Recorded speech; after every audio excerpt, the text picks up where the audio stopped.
Hai, halo. Bertemu lagi dengan Bu Ica di mata pelajaran IPA. Pada video kali ini kita akan membahas tentang sistem ekspresi. Nah, apa sih itu sistem ekspresi? Yuk kita lihat video aja sama-sama.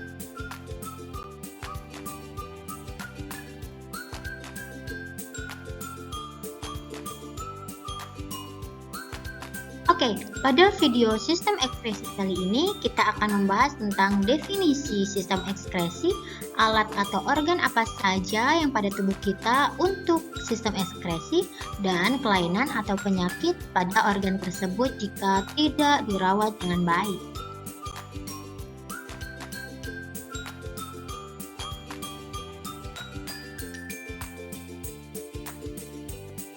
Sistem ekskresi adalah sistem pengeluaran zat-zat sisa metabolisme tubuh yang tidak lagi berguna, seperti menghembuskan gas karbon dioksida ketika bernapas, berkeringat, dan buang air kecil atau yang keluar adalah urin, tapi tidak dengan feses ya. Jadi kotoran manusia itu bukan termasuk dengan sistem ekskresi, tetapi defekasi. Oke.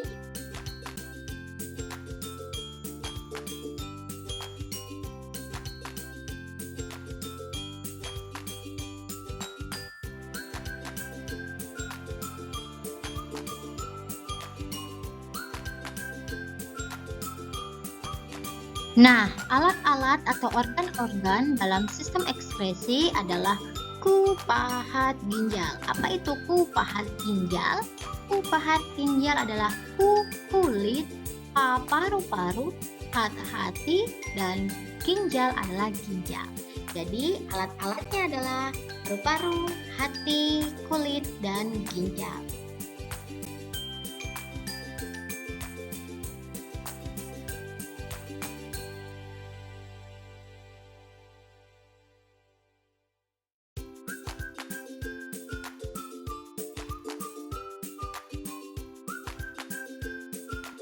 Yang pertama yang akan kita bahas adalah ginjal. Check it out.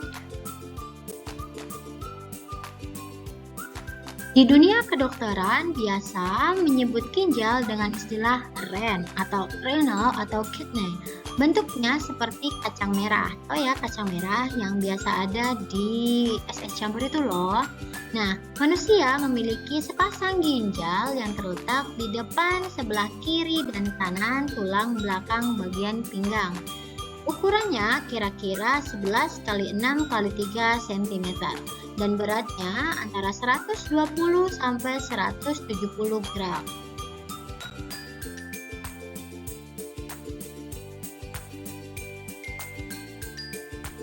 Struktur ginjal bisa dilihat pada gambar. Nah, ada yang namanya korteks ya, bagian paling depan, kemudian ada medula, saluran pembawa hasil penyaringan ya, itu adalah saluran untuk membawa urin, kemudian ureter itu adalah saluran dari urinnya, kemudian vena adalah pembuluh darah, arteri juga pembuluh darah, kapiler juga pembuluh darah. Nah, glomerulus merupakan alat untuk menyaring urin. Nah, urin ini sendiri adalah dari atau hasil penyaringan darah.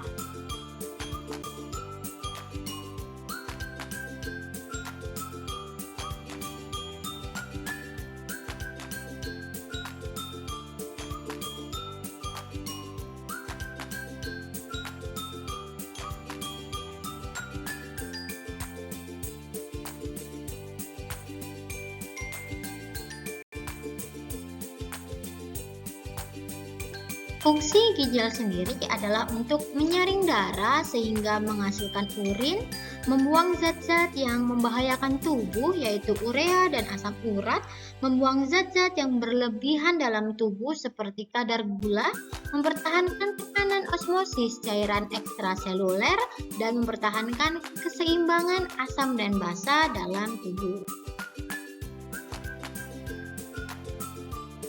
Proses penyaringan darah terjadi 3 kali, yaitu yang pertama adalah filtrasi, Darah di dalam glomerulus menghasilkan filtrat glomerulus atau urin primer, kemudian urin primer direabsorpsi. Nah, di dalam tubulus contortus proximal untuk menyerap zat-zat yang masih berguna bagi tubuh. Kemudian direabsorpsi dihasilkanlah urin sekunder. Urin sekunder kemudian diproses di augmentasi atau tahapnya disebut augmentasi di dalam tubulus contortus distal, menghasilkan urin sesungguhnya. Dalam keadaan normal, urin mengandung air, urea, amonia, garam mineral, zat warna empedu, vitamin, obat-obatan, dan hormon.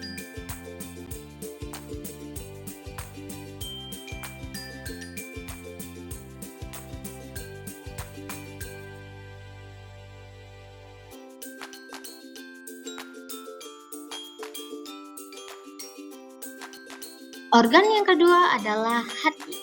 Yuk kita lihat. Hati merupakan kelenjar terbesar yang terdapat dalam tubuh manusia. Letaknya di dalam rongga perut sebelah kanan, berwarna merah tua dengan berat mencapai 2 kg pada orang dewasa. Hati terbagi menjadi 2 lobus, yaitu kanan dan kiri. Ini adalah gambaran dari struktur hati. Fungsi hati yaitu menghasilkan empedu yang berasal dari perombakan sel darah merah, menetralkan racun yang masuk ke dalam tubuh dan membunuh bibit penyakit, mengubah zat gula menjadi glikogen dan menyimpannya sebagai cadangan gula, membentuk protein tertentu dan merombaknya kembali, tempat untuk mengubah provitamin A menjadi vitamin, tempat pembentukan protombin yang berperan dalam pembekuan darah.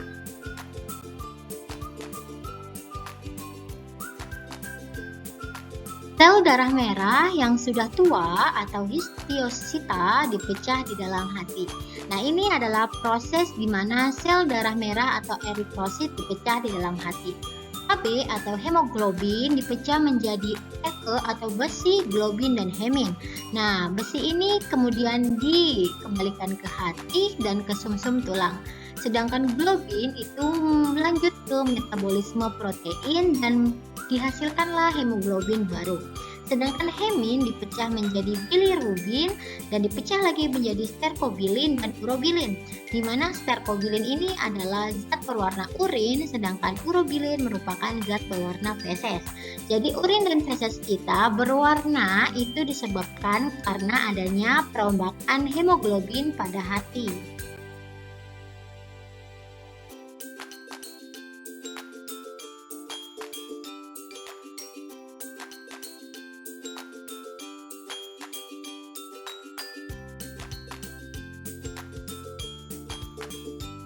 Yang ketiga adalah kulit.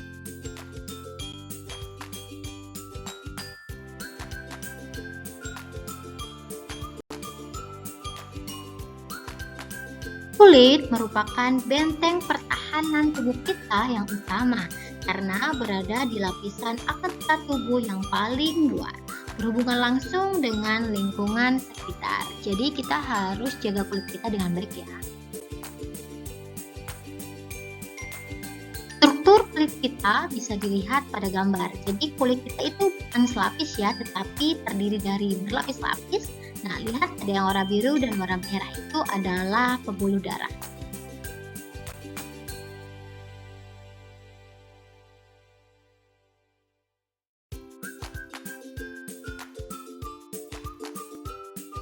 Fungsi kulit adalah untuk mengeluarkan keringat, melindungi bagian dalam tubuh dari gesekan, kuman, penyinaran matahari, dan zat kimia, mengatur suhu tubuh, menerima rangsangan dari luar, dan mengurangi kehilangan air.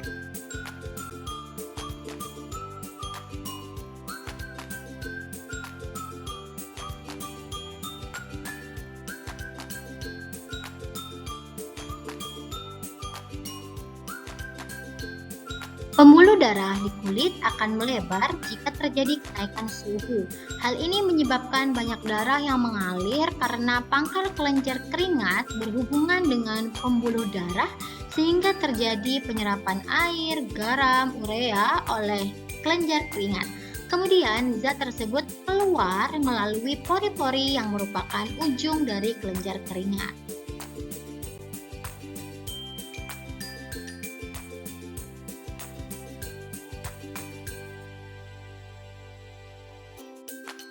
Yang terakhir adalah paru-paru.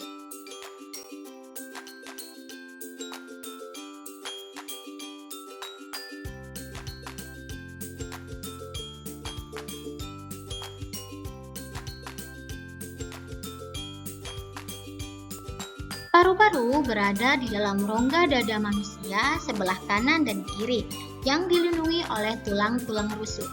Paru-paru terdiri dari dua bagian, yaitu paru-paru kanan yang memiliki 3 gelambir dan paru-paru kiri yang memiliki 2 gelambir.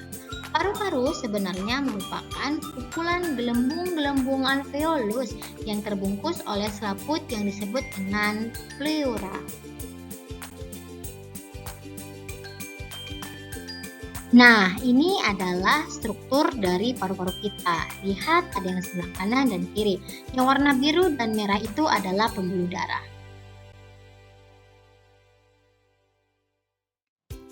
Fungsi paru-paru sendiri adalah sebagai organ pernapasan dan jika sebagai alat ekskresi dia mengeluarkan karbon dioksida dan uap air.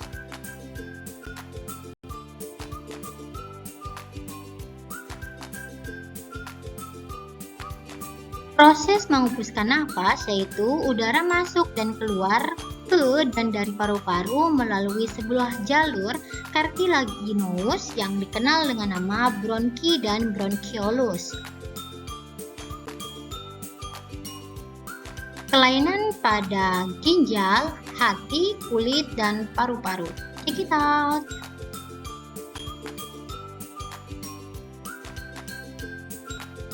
Kelainan pada ginjal yaitu nefritis, diabetes mellitus atau kencing manis kelebihan glukosa, diabetes insipidus, albuminuria. Albuminuria adalah penyakit kelebihan protein, batu ginjal, poliuria, dan oligouria. Dan juga ada yang disebut dengan hematuria yaitu kebanyakan sel dalam darah merah.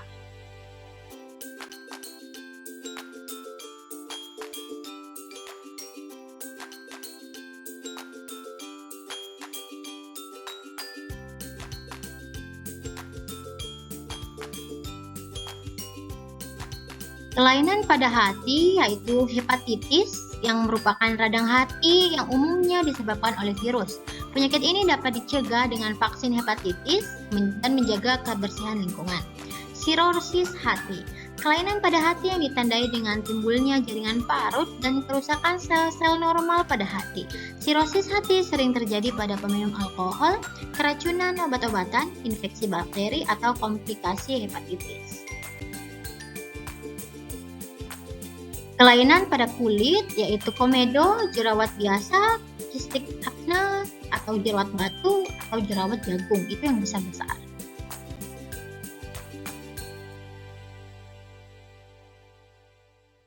Nah, kelainan yang terakhir adalah paru-paru. Kelainan pada paru-paru yaitu asma atau sesak nafas atau bengek, kanker paru-paru, emfisema, bronkitis, dan pneumonia atau radang paru-paru.